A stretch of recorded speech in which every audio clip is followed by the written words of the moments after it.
If you compare beer with bratwurst, and cheese with wine, or even whiskey with donuts, then we think you can pair all of these delicious drinks with murder, conspiracies, missing persons, and more. Drink with us as you feed your craving for true crime and creepy stories. Welcome, everybody that has decided to take a moment to try out this podcast. This podcast is called Perfectly Paired With because we talk about some really fun, interesting, scary, demented, twisted stories, but we pair it with a drink, and we drink while talking about it, which generally makes our chats a little interesting. And that's what we're going to do right now. So welcome if you haven't heard us before. If you've heard us before, thank you for listening again. We're going to start with Katie, my wife. This is my wife, Katie. My name's Jason, by the way. We're going to start with her just giving us a little hook on what we're going to be discussing. So as the United States greeted a new century and the year dawned 1900, movement across the country was becoming faster and more convenient than ever.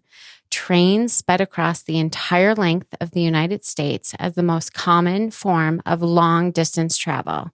As a result, railway towns popped up all along these steel tracks, creating new, growing settlements of people. Villisca, Iowa, was one such railway town in the year 1912.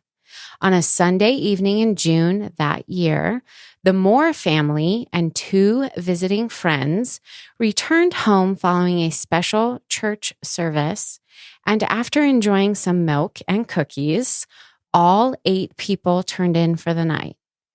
Before the sun rose the next morning, all 8 individuals would be dead, their heads and faces nearly obliterated with the blunt end of an axe.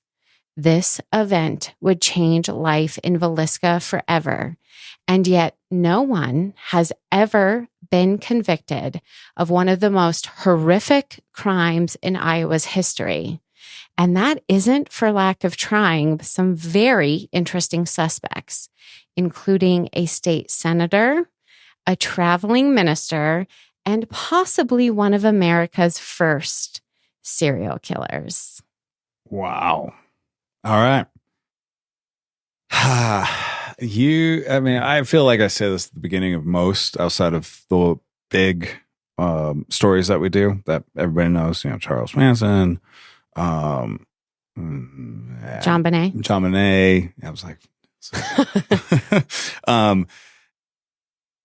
you didn't give me much. You just kept telling me, like, this one is crazy. Like, because you also started your research into it, and it just turned into more and more and more.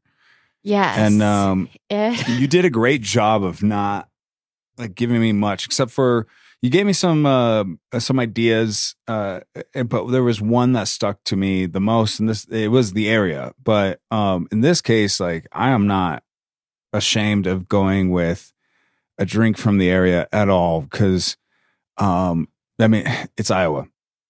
But it's Iowa, and it's like that. You cannot underestimate. I gave you the clue, like train tracks. Yeah. Yep. And that combined with Iowa is what, and obviously we've talked about this previously, but that's what led you to this drink. And you cannot underestimate the role trains play in the story. Oh, that's crazy. Like, it's the most ridiculous thing where you're just like, why is she talking about like trains and travel and railroad towns? Yeah, you gave me some weird ones. It matters. And right up till the end. Yeah. Well, you know what I picked, so I don't have to tell you too much about it, but obviously we have people listening that I need to I do want to say thank you to all of our YouTube subscribers. I feel like we appreciate 100%. You all, and every time you listen, we are truly grateful. So, yeah, absolutely. Whatever he chose is a cheers to you all. There we go. So I have decided to go with a whiskey I have not tried. And I know I told you, I think last episode, if we didn't say it on the podcast, I said it off the podcast because you basically said I'm not allowed to do a brown drink for a little while. No, I need a little variety. But you gave me, the details you gave me, and I could not I agree. pass up the opportunity to finally try this drink.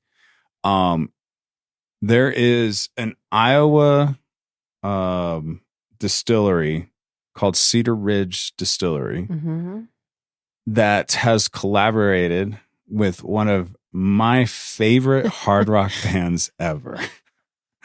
It sucks because I take pride in the fact that I've pretty much seen every band that I've ever liked ever, and somehow they have eluded me. Slipknot is that band. Okay. And I do try and kind of avoid band mashups with a distillery, their whiskeys, because I've heard enough that they're not that great. But we were going to do this one regardless. Yep. I also looked at a couple videos of guys trying this whiskey, somewhat, I don't know if you'd say they're aficionados, but they have their YouTube channels. They got a lot of views. People trust their opinions. And surprisingly, both of them were like, we are surprised how good this is. All right. I didn't have time to do much more than that. But you have to say the name. The name on this one is Number 9. Now, it's weird because it connects with a train in an odd way. Engine number 9, traveling down Chicago line. It's perfection. There's a children's song that's called Engine number 9. Now, they did not name it because of the engine number 9, but it almost has letters that you would see on letters and numbers that you see on an engine. Correct. That's the way it looks. No, 100%. And I just want to correct you really quick. Engine number 9 is a song written and recorded by American country music artist Roger Miller. It was released in May 1965 as the lead single from his album. What? Yes. Because it became a nursery rhyme after. I used to play games with like my siblings to decide who had to like do whatever chore, and we would say that rhyme. Wow. So that's crazy. Yeah, I mean, I looked it up, but I call it but Kismet, I didn't see anywhere that they are referring to a train engine. You call it what? Kismet. Serendipity. Yeah. The world just working out the way that it should. Yep. And the bottle's pretty cool. It's got corn on it. Not the band. Which is funny because not the band, Slipknot, the band. But it's from Iowa. So But it's from Iowa, which they're known for their corn. Good old farm boys out there. But Iowa folks are proud of to be from Iowa. That state has a ton of pride. It reminds me a little bit of Colorado, like back in the day, maybe a little, maybe it's fading a little bit now, but I don't know. Just Coloradans just had this pride because we were just kind of the state where we loved it and nobody knew how great it was. Correct. And I think that's the way Iowans. I'm not going to say anything bad about Iowa. That's the way they feel. My mom's she lived in Iowa. So. Oh, really? Yeah, she grew up there. Oh, that's right. Yeah. So I'm not going to say a dang thing. I'm just going to embrace it. Yeah. Well, they decided to come to Colorado and decided it was better. The band actually has an album called Iowa. It was their second album that they put out. I'm telling you, they completely contradictory to how I picture Slipknot. And that's the other side to this. Why I had to pick it is the band themselves. When you see them, a picture of them, they are scarier than shit. And Well, I have something a little bit scarier than Slipknot to talk about today. Absolutely. There's not a lot of people that aren't fully into hard rock that'd be like, yeah, that's a band. I want to hear what they sound like. They're just like, that has to be scary music. And some of their music is pretty scary. They do a good job. I tried to theme what I listen to via music to what I'm writing. And a part of me was like, just play some Slipknot. And the Baptist part of me said, don't do it, girl. God will not be happy. And when we get to episode 2, I'm not messing around with anything that. Really? Yeah. Episode 2 is going to be better. But keep listening to this one because it's good too. Did you say what kind of liquor it was? Bourbon? I could give you a few whiskey? songs that you could definitely throw into your playlist that you won't feel evil listening to. All right. There's some bangers out there by them. They also have some of the like saddest, amazing songs I've ever heard coming from a band that just screams. That is a Slipknot song in my mouth. It's aggressive.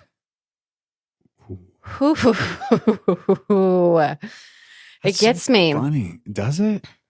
Yes. It tastes very sweet to me, but in a good way. It reminds me of something. I'm trying to remember what. Nope. It tastes like I'm drinking wood stain, but in like a good way. It reminds me very much of another whiskey. It's distinct and it is powerful, and my lips are currently numb. So the telling of the story could be very interesting. Awesome. That's good. What do you think? I really like it. It's reminding me of something I really like, and I can't freaking think of it right now. I haven't even taken a full swallow yet. Like I'm just dipping my tongue in it like a weirdo. Boy, the things you say while we're trying drinks. I almost feel wrong saying that's what she said every episode. Like I just can't. It is like she's doing it on purpose. No, guys, I'm not right? even doing it on purpose. All right, this is what I think. Yeah, you talk for a little bit. To me, it's definitely on the sweeter end of whiskeys, but not in like a caramel way. It's more of like a almost a green apple. I'm trying to think of another fruit that maybe has that punch to it. Green apple's a pretty good one, but not like a Crown Royal green apple. It's smooth. It's very smooth. There, and also on the back end there is some heat. I can feel it as it goes down. I can feel, if it was possible to give me any more chest hair than I already have, because it's all covered, it would give me a few chest hairs going down. I think I have a few chest hairs currently because of it. I could see why your esophagus all the way down. It is absolutely robust, and it isn't one dimension. Yeah. And that's the thing, is like it just keeps surprising you. Yeah. Like the story I'm about ready to tell you. Damn. All right.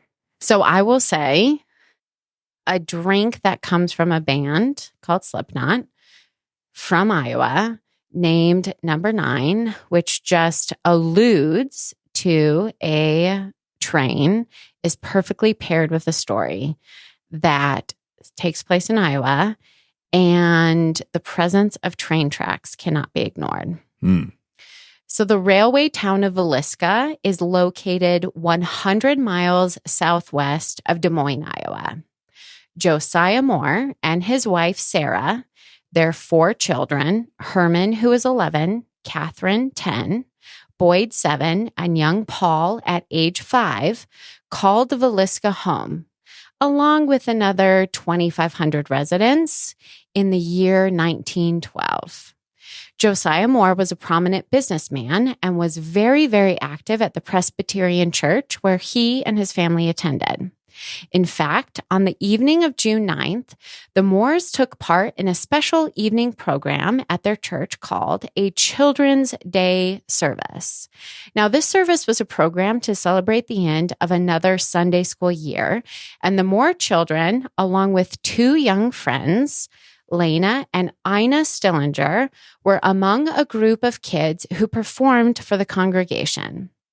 As his children sang songs and recited Bible verses, 6 foot tall, 200-pound Josiah Moore, or Joe, as he was more commonly called, sat in the back of the church, not noticing the stranger sitting near him, also watching the children. Joe would not have recognized the face of this visiting minister. How could he? This man had just arrived into town by train that morning.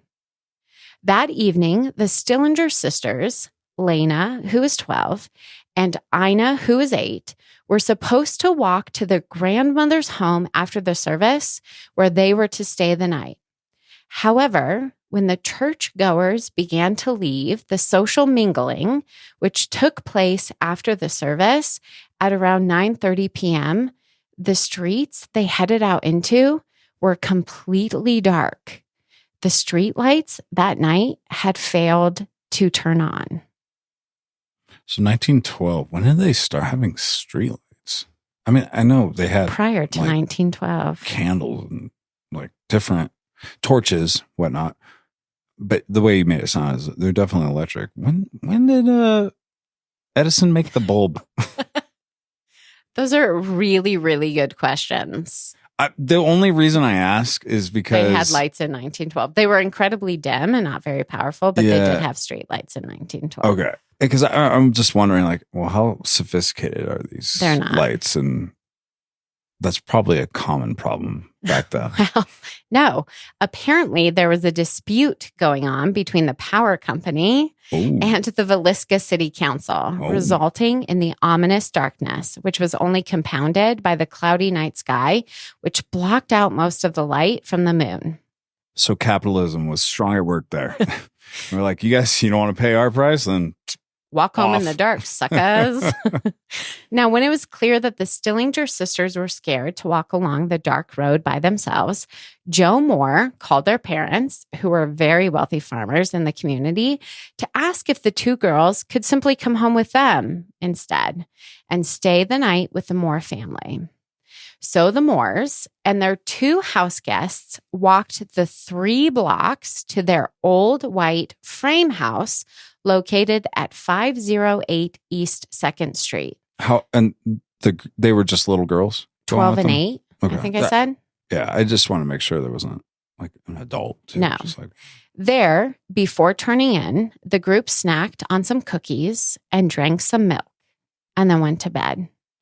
The 2 Stillinger sisters in a downstairs bedroom, the 4 children sharing one room upstairs down a hallway from the room where their parents slept. The next morning at 7:30 a.m., as the Moore house remained quiet and dark, Mary Peck, a neighbor to the Moores, became concerned. By that time in the morning, the Moore house should have been alive and bustling. She was so concerned at the lack of activity that she called Ross Moore, who is Joe's brother.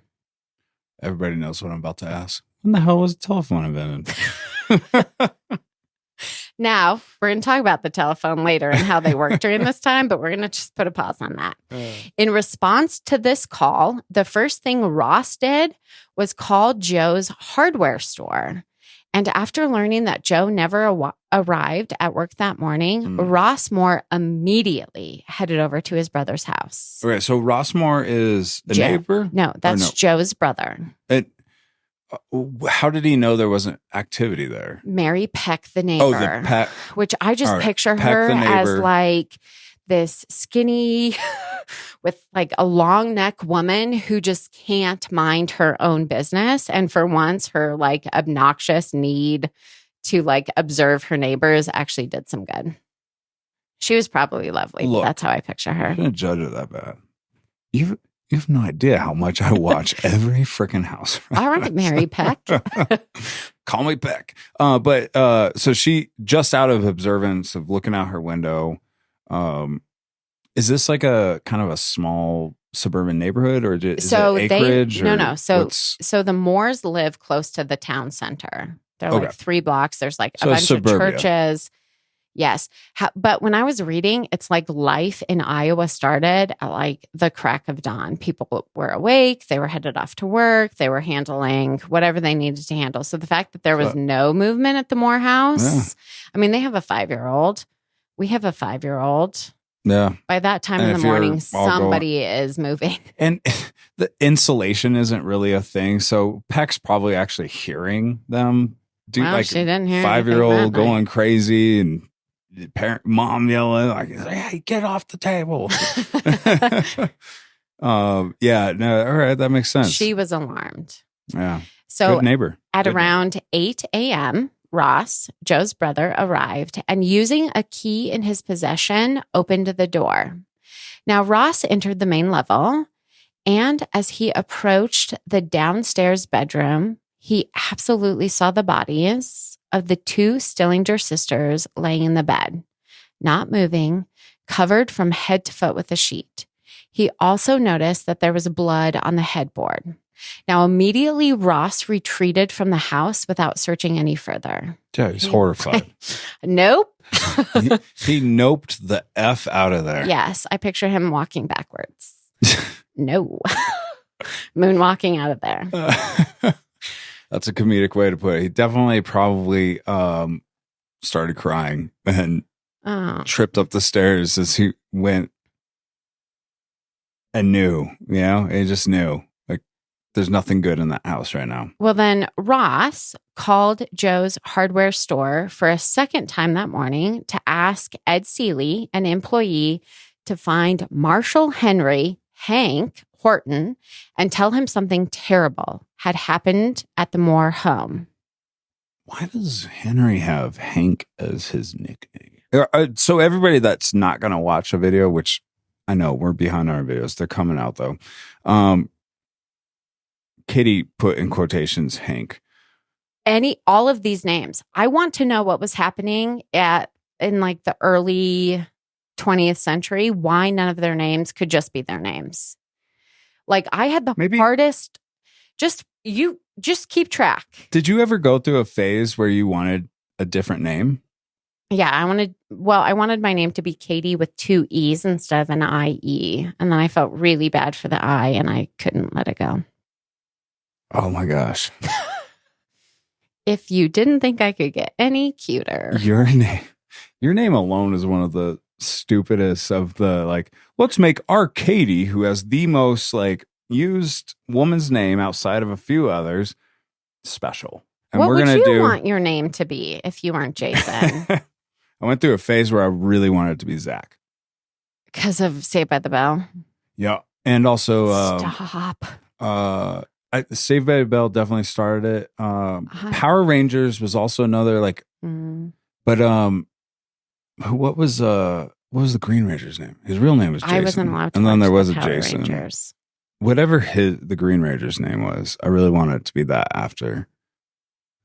You're so lucky you had a normal childhood and you could watch the Power Rangers and you didn't have to pretend to know what they were when all your friends was like, I'm the yellow Power Ranger. And you Power were like, Rangers? I'm the strawberry Power Ranger. And not like understanding what it was. It's funny because I do remember every now and then you'd be playing with kids and you could totally tell somebody just didn't really, and you just go along with it. You're like, oh, new Power Ranger. Yes, let's do it. Oh, let's add it in. That's not what the kids did for me. Oh. Anyway, none of these people's names are regular. Okay. So just get ready. No, but I think that maybe at the time, that was just like a loud thing. Like you got to a certain age and you were like, I want to be called Hank instead of Henry, right? Yep. All right. My memory's working. Marshall Hank is going to arrive at the Moore house around 8:30 that morning, and he goes inside to investigate what had taken place. After searching the home, Hank emerged from the dark house and exclaimed, "There is somebody murdered in every bed." Fuck. Now, during the initial hours of the investigation, here is what was discovered. The murder weapon, an axe, which actually belonged to Joe Moore himself, and what was most likely retrieved from the backyard by the perpetrator as he made his way into the home through an unlocked door, was found leaning against the south wall of the main floor bedroom where the Stillinger sisters were discovered. The location of the axe made authorities confident that the Stillinger sisters were the last victims to die. Next to the axe, authorities found a 4-pound slab of uncut bacon. In a bedroom. Yes. What the? We're going to talk about it. Now, Okay. there was also evidence that the perpetrator had searched dresser drawers for clothing to cover every mirror throughout the house and the glass in the entry doors. Wait, say that again. So were all the mirrors covered Yes. with clothes? Yes. And so were the entry doors, like the glass in the entry doorways. This dude didn't want to see himself at all. I while agree doing it. with you. Now, there was a plate of uneaten food in the kitchen, along with a bowl of bloody water. Now, the 12-year-old Stillinger sister Lena's nightgown had been pushed up, leaving the young girl exposed, her body appearing as though it had been positioned in a specific way due to a smear of blood, which was discovered on her knee. Doctors who examined the body concluded that she had not been sexually abused. Authorities then, and criminal psychologists now, believe that the bacon had been used as a masturbatory aid by the killer as he looked at the posed girl's exposed body parts. Well, that's new. But obviously from this tale, very old. What the fuck? Yeah. I'm going to give you a second to take a drink because I think this is delicious. I've been taking drinks and you have taken, take one more. What the hell though? That is the oddest thing. All of it is odd. I think that we have ever odd. talked about. There also must have been something on that bacon that showed this slab's been penetrated. I what's, try not to give it too much what's thought. that hole? Why would it be? Maybe a thumb as he grabbed it. And I don't know. There's some other and stuff. And then my in mind here. goes into what American Pie that movie could have been. Wait, was it American Pie Yeah. where they did it to the pie? Instead of American Slab Pie, of it's bacon. a slab of bacon. It's not funny. Instead of a it's kid kinda telling funny. another kid, dude, you know what feels exactly like a vagina? Not a warm pie. A warm cherry pie. A cold piece or of apple pie. I forget what pie they use. And he said, bacon. yeah, exactly. And it wouldn't even be cold. It'd be kind of like room temperature. I would think. I don't know what their freezer. I just think of 1912 and they just don't have that much like that we have now. Maybe they do have freezers. They got electricity. They got telephones. So maybe they do. Yeah. Cold or room temperature or slightly below room temperature because they could still keep meat cold long before we had freezers. Cool. Also with a lot of salt to preserve it, which that would not be fun to do too. So yeah. Anyway, that would be the line. It would be switch out for, hey, if you can find a slab of bacon. Oh man. It's just like the real thing. Gosh, this guy. Weird. All right. I'm sorry. I had to fixate on that for a second. That's okay. I figured you would. Now, you know me. in the parents' upstairs bedroom, there were marks in the ceiling where the axe blade would have gouged the plaster as the murderer swung the axe upward before bringing it down upon his victims. What do you mean? It gouged the plaster? Yeah, so you're like swinging an axe and it hits the plaster that makes up the ceiling. So there are marks in the ceiling. Oh, yeah, you see plaster. Now, similar marks were found in the ceiling of the bedroom where the Moore children slept. At the beginning you had said everybody's faces were like brutally mutilated because of the blunt end. Correct. Did he mainly use the blunt end or was there both being used? So that later, we can give our audience the gruesome detail operating for them to with imagine. what they knew in 1912.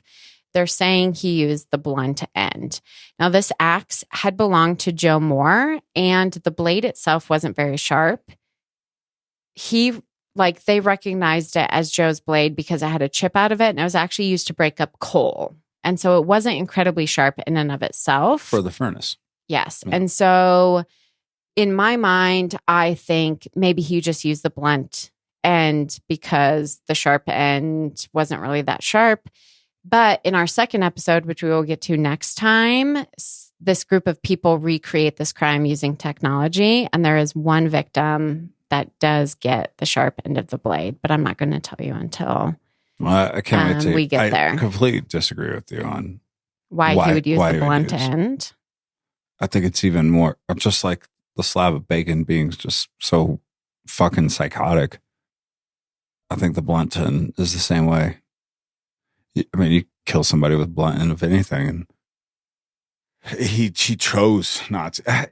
Even a dull blade on an axe, that is going through human flesh. Well, and bone. we will talk about 3 different possible theories as to who committed this crime, and our final one is an individual who just wants to bludgeon, which isn't to hack with a sharp instrument. It's just to create like blunt force trauma, which could explain why. But our second victim, he believes something else is what leads him to this weapon. And you just have to hang tight. And I apologize if I'm asking a question too early, but is this the only case they have tied to whoever committed it? Not necessarily. Okay. Now, a kerosene lamp with the chimney, which is that glass covering or shade that goes over the flame, was found at the top of the stairs, but that chimney was actually removed as though the perpetrator used it to navigate the unfamiliar home in the dark, but didn't want an incredibly bright flame, so he dimmed it, but it was too dim with the chimney, so he took the chimney off. Now, the faces of the victims could accurately be described as bloody pulp, most of the wounds being inflicted by the blunt end of the axe. But after each victim was killed, their head was covered by the perpetrator using bedclothes, which I don't know if that's like sheets or bedding or like pajama attire. It was just described as bedclothes. Bedclothes. Yeah. Which I guess. So not only did he did not want to see himself, after they were dead, he did not want to see them either. The time of death for our 8 victims was determined to be around 12:30 a.m. Now, I'm guessing since everybody wakes up at 5 around these parts, they probably went to bed around like 8, like pretty early. Well, the Moores didn't get home till they left the church at 9:30, ate themselves some cookies and milk, and then immediately went to bed. So they probably were asleep for a good 2 hours, maybe. Now, this is where life in 2024 is so completely different from life in 1912. As word spread about the heinous crimes, over 100 residents of Villisca flocked to the murder house, even entering it to look around. What the fuck? When Marshal Hank oh my gosh, left the home to head to the town square where he was going to call in actual investigating forces, Marshal Hank had zero experience in investigating such a crime, and he didn't work in that capacity in Villisca. He needed help. He actually placed Villisca's night watchman, a man named Miles Overman, in charge. And in no time at all, he had lost complete control of the scene. There are even reports that part of Joe's skull had been removed by one of these residents. Fuck. Yeah. How are you so... I mean, I guess people were way more used to just like, taking their food apart when it's still alive. Chickens, cows, all of that. But seriously, come on. Like, have we changed that much that we don't... Like, you look at a human skull and you're just like, I don't want to touch that. But back then, there's something in you that's like, I'm going to take a memento. In fact, when the county coroner arrived at the home at 9:30 a.m. that morning, it was a madhouse. As a temporary solution, barbed wire was placed around the property to keep people out. But eventually, National Guardsmen had to be sent in, and by 6 p.m. that evening, Villisca was under martial law. Holy shit. What are you doing in Iowa, people? I guess that's where true freedom rang. Yeah. They were just like, hey, we're Americans. I want to see this is the craziest thing I've ever heard in my life. I need to get in there and look at this and grab me some skull. Oh my gosh. Now, the first working theory was also, Katie. Yes. Catherine. Did. Yes, Zach. Katie with 2 E's. Did the same person that did Hinterkaifeck, which we talked about in our second episode, go listen to that because holy crap, there are so many similarities here. It's blowing my mind. So I'm going to take a moment and they're almost around the same time, right? Like, well, no, it's a little later, isn't it? It's a little later. Hinterkaifeck is later. So let me it's tell like you 1940, something right around there. I'm going to talk to people who listen to us, and I'm going to say this. 30. Hinterkaifeck, I think, was our second episode. And it by far is my favorite episode ever. And I literally have been chasing a repeat of Hinterkaifeck. And I feel like true crime fans see these historical true crime stories and they're like, I can't relate, so I'm not going to listen to it. Because that's how I was until I found Hinterkaifeck. And I literally found the American version, which is louder. More annoying, and leaves you asking so many more questions about human nature. It literally is Hinterkaifeck goes to America. So, and it's done in an American way. If you have not. Yeah, do. Look, I was the same way too, as far as like old stories and stuff. And really our podcast changed me on that. You've done quite a few older ones, and they've never failed to hook me. So yes, good job. Now, the first working theory was that some crazy person had committed the horrific acts, and that person would easily be found hiding in someone's barn, covered in the victim's blood as an obvious sign of their guilt. So the entire town of Villisca was searched. Now, a man named Frank Fernando Jones, and I suggest you remember that name, who happened to be a candidate running for state senator at the time, decided to help investigators and probably elicit some positive attention for himself before the election. He decided to have bloodhounds brought in from Nebraska. Now, these dogs were permitted to smell the handle of the axe and some clothing that was believed to have been used to wipe blood from the blade in order to get the scent of the killer.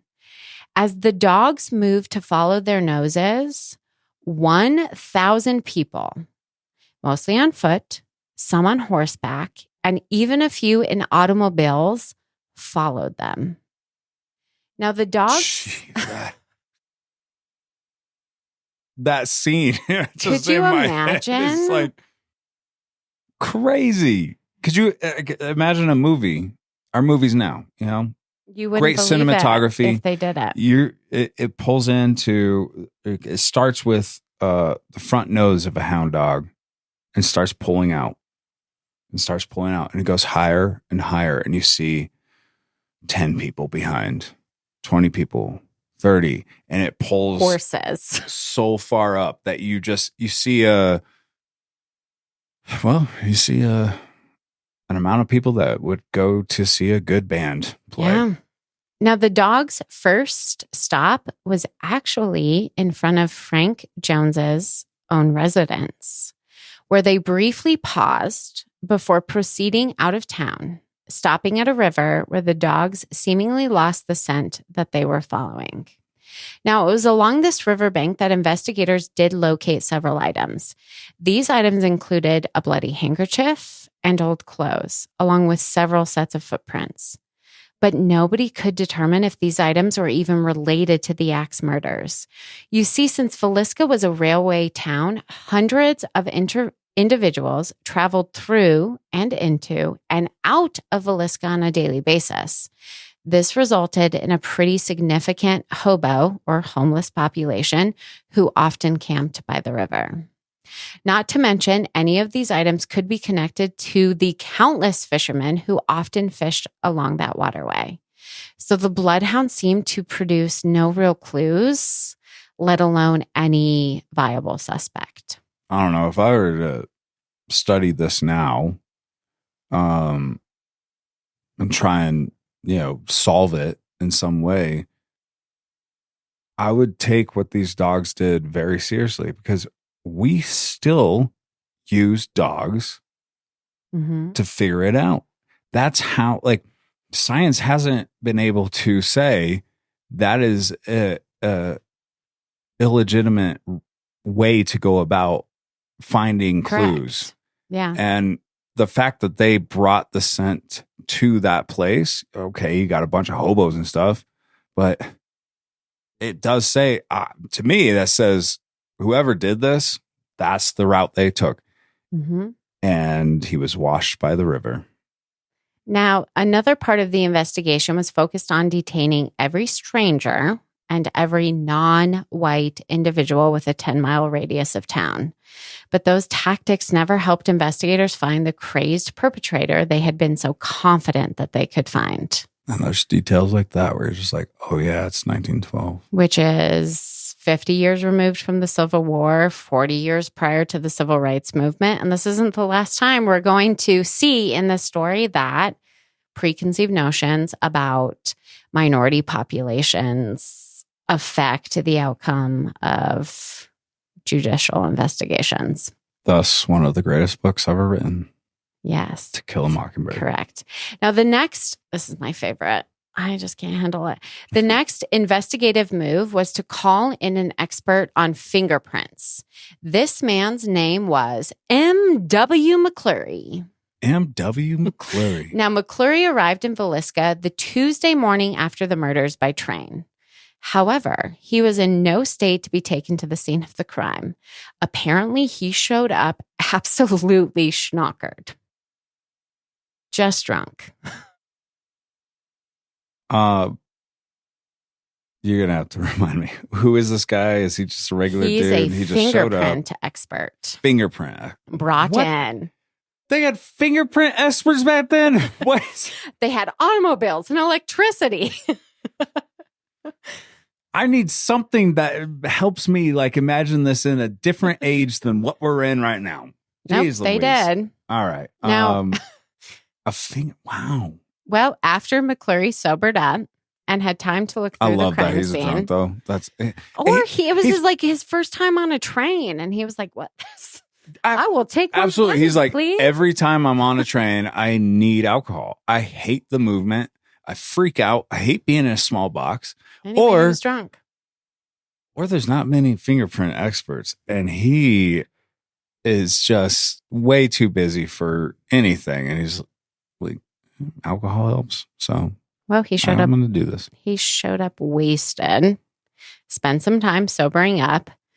And after he had time to look through the crime scene, he was able to make some determinations. For one, he determined that there were no usable fingerprints.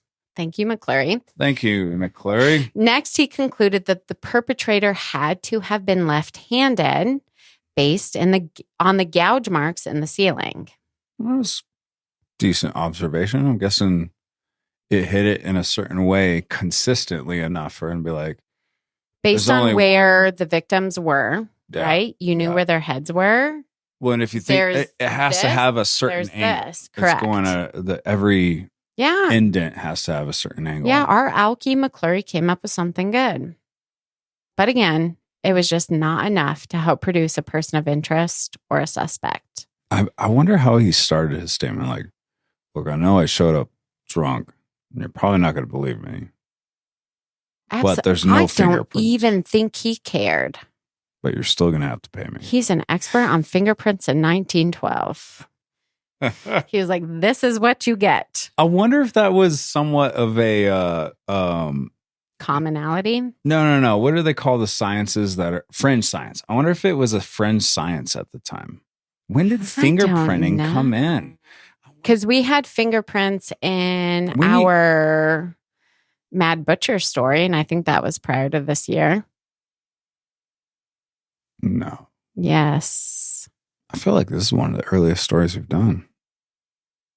We'll go back. Where's Yeah, our we'll go back fact and check? look. Nancy? We need We need a Joe Rogan Jamie. Like, Jamie's the guy that looks up everything and everybody is just like, holy shit, he already has the facts. We need No, that we guy. don't. We're good. One day, folks. If you want to be our Jamie, if I'm going to invest in anything with. after this thing actually makes money for us, it'll be a Jamie. Okay. Shout out Jamie. Now, for the next 2 years, Joe's brother, Ross, so Joe is our father victim, his brother Ross tried very hard to keep the case open and actively being investigated. Then in 1914, the state of Iowa hired a private detective named James Newton Wilkerson from the Burns Detective Agency. Everybody's name just sounds like a serial killer name. Well, when Wilkerson first arrived in Villisca, he came undercover, posing as a Texas land agent. Nice. And this was how he secretly investigated the Villisca Axe murders. Nice. And at the end of this investigation, he had himself a suspect. Really? Was he a little eclectic? Just kind of weird? I did not come across any resource that said he was eclectic or weird. In fact, despite his fixation with his suspect, which I'm about to tell you about, he seems like one of the more normal people in the story. Which I guess still immediately when you said how he went undercover, probably just to just view everything. Yeah, but I anybody being like, I'm going to be weird. I'm going to be different around this guy. He reminds me of, and I know I've never seen it, but most people have, the detective from Twin Peaks. I don't know. He's a very interesting guy, but brilliant. But now that I consider it, the fact that he decided he was a Texas land agent going into Iowa, I feel like he would introduce himself and most people would be like, anyway. Right.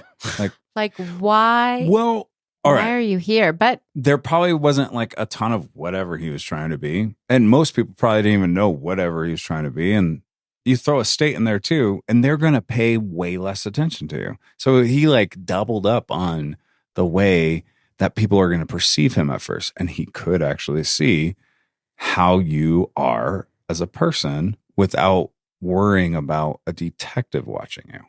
Well, Wilkerson deduced that the person responsible was none other than current Senator Frank Fernando Jones, the man who had brought in the bloodhounds from Nebraska, the same bloodhounds who tracked the murderer's scent to directly in front of Jones's own home before continuing down to the river.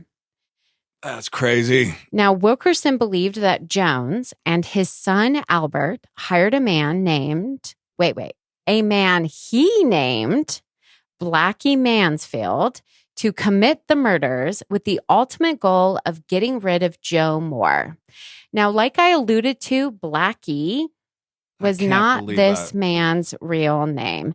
His actual name was William Mansfield, but when the accusation of guilt was published in the Kansas City Post, in an article written by a man named Jack Boyle, who was actually a screenwriter, he dubbed William as, quotes, Insane Blackie. Why? What was the black part? So there are two things. He had a character in some series he wrote. No, he wasn't. He was very white, named Blackie. And I think he just carried that over.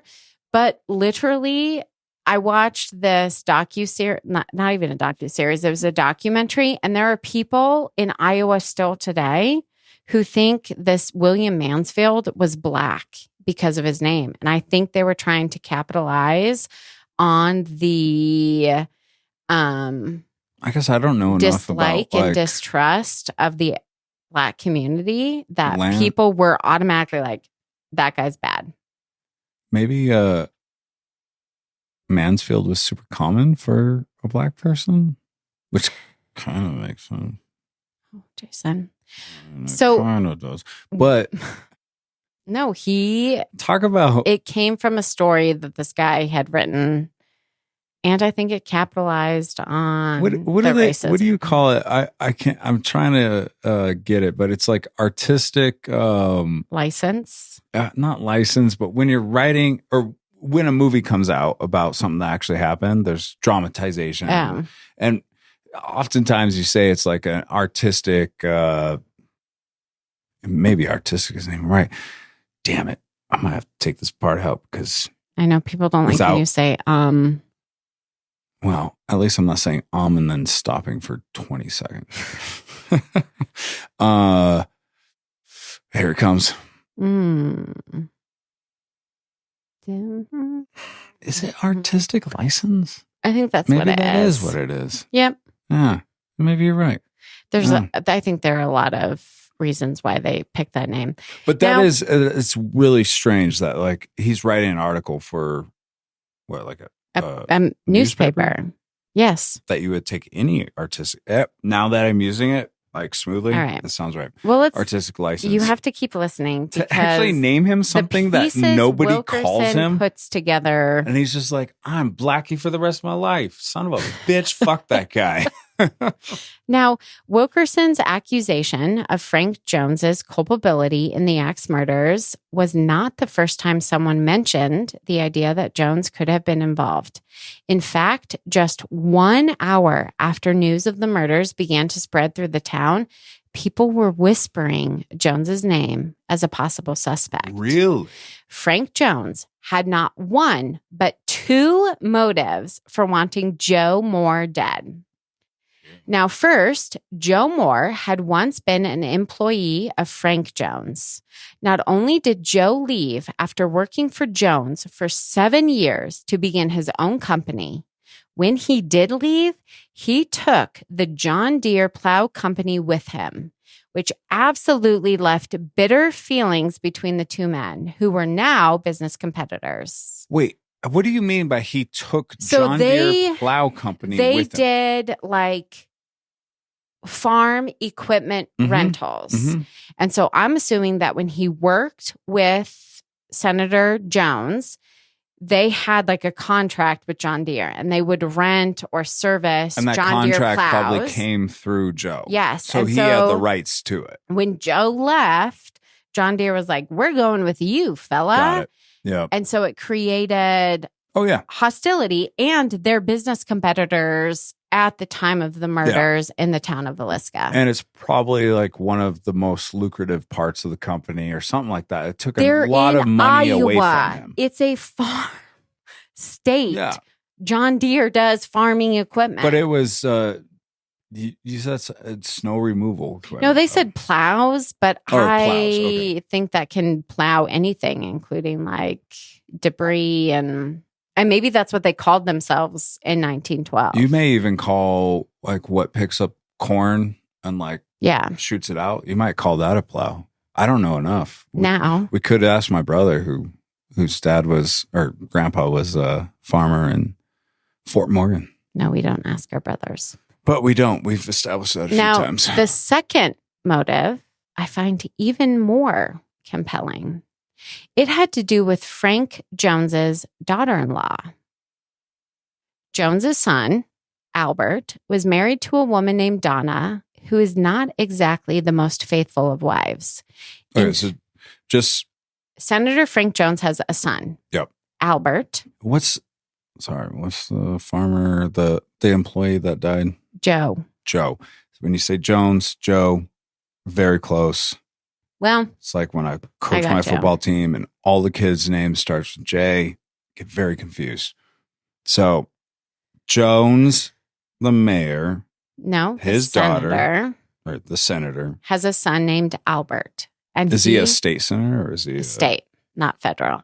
And he is married to a woman named Donna, who's not very faithful.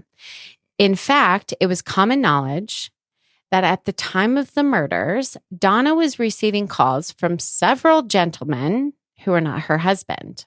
You see, in 1912, telephone calls were made through a central telephone office, and the girls working there were very aware and not exactly discreet about men calling Donna, inquiring if her husband were home and if they could come visit. Yeah, because if you think the Patriot Act is bad, Those telephone then, girls. those girls knew everything about everybody. Yes. Because they physically had to Connect phone take a connection from one hole, stick it in another hole, and it basically Everybody's looked sticking like things in a holes in headphone the jack. story. You just took a headphone jack out of one jack and put it in another jack, and yeah, these girls were filling holes everywhere, left and right. In fact, once these Central Telephone Office girls overheard an interaction via an open telephone call where Albert came home to catch his wife with one of her gentleman callers, and things got very heated. Thanks to these ladies, many people knew that in the fall of 1911, Donna's favorite gentleman caller was Joe Moore. Now, Joe, you dog. now, with regards... Not worth dying over, though. Now, with regards to the alleged wielder of the axe, William Blackie Mansfield, he was from Blue Island, Illinois, and it was there, actually 2 years after the Villisca axe murders, that his wife, infant daughter, mother-in-law, and father-in-law were all brutally murdered with an axe. Wait. Which is possibly the connection made by Wilkerson as to why Mansfield would have been the hired killer. Catherine, who you're going to actually used an axe to kill the Moores and the two Stillinger sisters. Can you recap that whole part for me? Okay. So you have so many names being thrown. You have our secret detective, Yes. Wilkerson. Yes. And he goes in. Yes. And he finds Senator Jones with motive to want Joe Moore dead. Yep. He can't please his wife. But she's getting pleasured everywhere else. No, his daughter-in-law. His daughter-in-law. See, his son Albert. I thought it was the... But you can't put an axe in the senator's hands, right? No. People would have known. Yep. So it's very convenient for Wilkerson, who's looking for basically the quote unquote trigger man when somebody in a relatively close location is suspected of murdering his wife, his infant daughter, and his in-laws with an axe. So Blackie. So Wilkerson, our detective, basically goes, he wants him dead because of his son. He obviously hired this person who probably killed his own family with an axe. And they are responsible for the Villisca axe murders. So because of lack of technology and evidence and whatnot, Blackie probably got away with this murder of his own wife. Right. But it put him William directly in the sights of our detective because of a criminal. Yeah, he connected the two. He was like, MO. This happened not too far away from here. And Mansfield truly and a believed senator would know about it. Wilkerson truly believed that Mansfield had worked on a paving crew sometime in 1911 in Villisca, which put him in the vicinity of Senator Jones. Yes. Yeah. Now, all right, cool. William Blackie Mansfield was arrested, and investigators tried very, very hard to solicit a confession.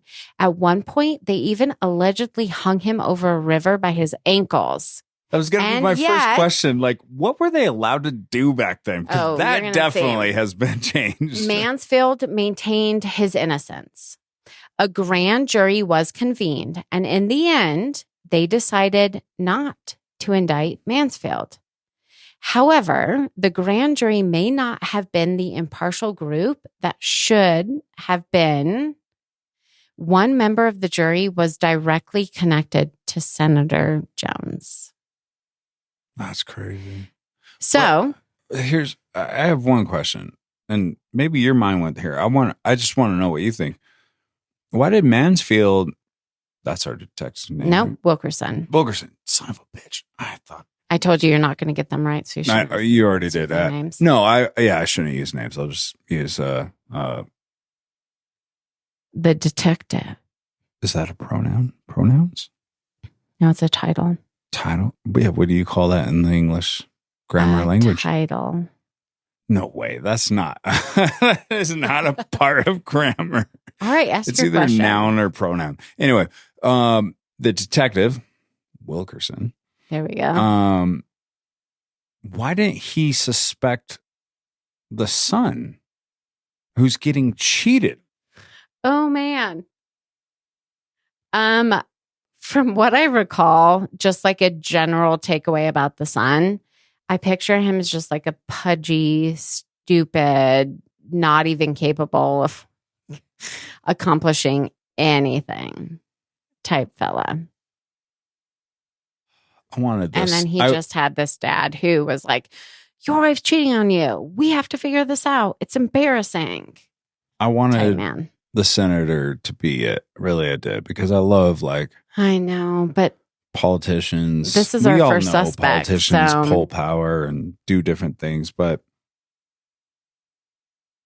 I mean, if that's your son, I don't know. Why pull all the strings? I'll just go through my thoughts. Why pull all the strings? But then I started thinking, well, what if the son did actually fucking do it? will Then you you just pull the listen to the strings. evidence real quick?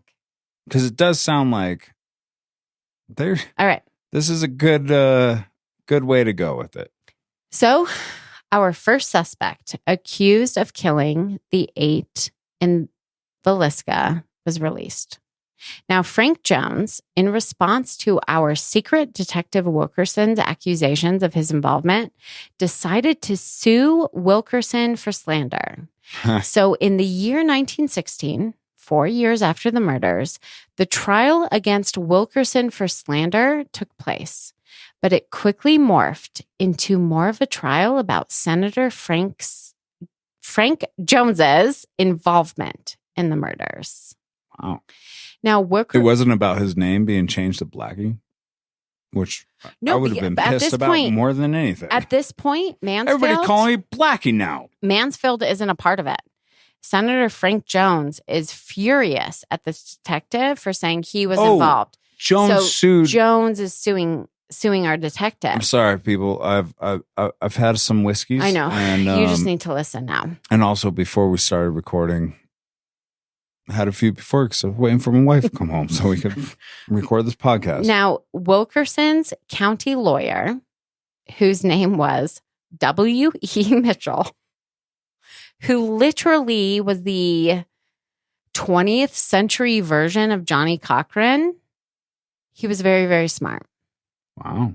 After Senator Jones and his legal representation presented evidence of what Wilkerson said and when he said it, Mitchell simply acknowledged what his client said, but then proceeded to present witnesses to show that even though Wilkerson had said these things about Senator Jones, he had good reason to say them. Because indeed, Jones was responsible for the axe murders. And if the jury believed what Wilkerson said was true, they couldn't find him guilty of slander. And this attorney intended to prove it with a string of witnesses.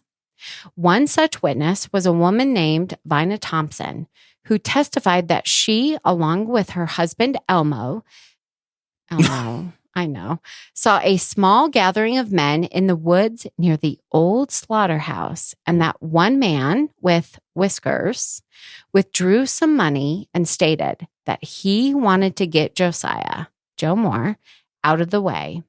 Vina stated that the man who did this looked an awful lot like Senator Jones. Now, although she was never able to say that, in fact, it was Jones, when she was confronted with Jones, she said, yes, that is what the man looked like. Next, a woman named Alice Miller testified that she saw 2 strange men walk by the Moore house twice. One of the men she identified as Blackie Mansfield, who you will recall is actually William Mansfield. And not black. And that on the night of the killings, she saw 3 men in the vacant lot behind the Moore house, and that this group was eventually joined by Senator Jones. She even testified to hearing Jones say, "Get Joe first, and the rest will be easy." There was also a local real estate agent named Ed Landers, who Real was estate out agents were a thing back then too? What the hell? blowing your mind. Jeez Louise. Who was out walking the night of the murders, and he testified that he saw Albert Jones, the son, walk into the Moore home the night the family would have been at the church service. Oh, what? Lastly, a photographer named Warner Noel said he had overheard a conversation involving Senator Jones and his son Albert and someone else regarding getting rid of Joe. At the end of the slander trial, the jury actually found in favor Nice. of our detective Wilkerson. Take another drink since you said flavor. Do it. You missed it. They found in favor of our detective. And as a result, a new grand jury was convened in 1917 for the axe murders. Now, the prosecutor relied heavily on the witnesses who testified at Wilkerson's slander trial, but most of their testimony seemed to fall apart. Come on. How? Well, either certain details couldn't be recalled, or witnesses refused to testify to certain details in that setting, or spouses were called to contradict the testimony provided, like in Ed Landers' case. And after 6 weeks and 150 witnesses, the grand jury failed to indict anyone yet again. The most convicting piece of doubt, possibly for the jurors, was that William Blackie Mansfield could not actually be placed in Villisca at any time. Which to me, I'm like, that's how it should work. That's pretty big. Yeah. Now, after the jury was dismissed, Scott Smith, one juror, would state, quote, "Maybe it's time to look at that crazy preacher over in Nebraska," end quote. You see, while Wilkerson was secretly investigating and coming to the conclusion that Senator Frank Jones was the person responsible, rumors about a traveling minister possibly being involved had made their way around town. And now, with 2 grand juries resulting in no indictments, why wouldn't they question the traveling minister who was at the Children's Day program the night before the murders, who had left Villisca the morning of the 10th before the bodies were found, and who allegedly told passengers on his train that morning that 8 dead bodies were being left in Villisca, prior to anybody actually knowing that the family had been murdered. Oh, and by the way, who also had dropped off a bloody shirt at a dry cleaner's shortly after the murder. But for that story, you'll have to listen to the next episode. GD, Catherine. That was a good one. Cheers. We're not done. It's a half good one. I know. It's a halfsy. It's a good one. I was planning to leave that in, but no, I'm not. Why? Because you understand. I'm just going to cheers. Oh, do you want to do it again? Yeah. Cheers. GD, Catherine. That was a good one. Cheers. Can't wait for the next one. Let's record tomorrow. Ooh. It's a little different without any ice.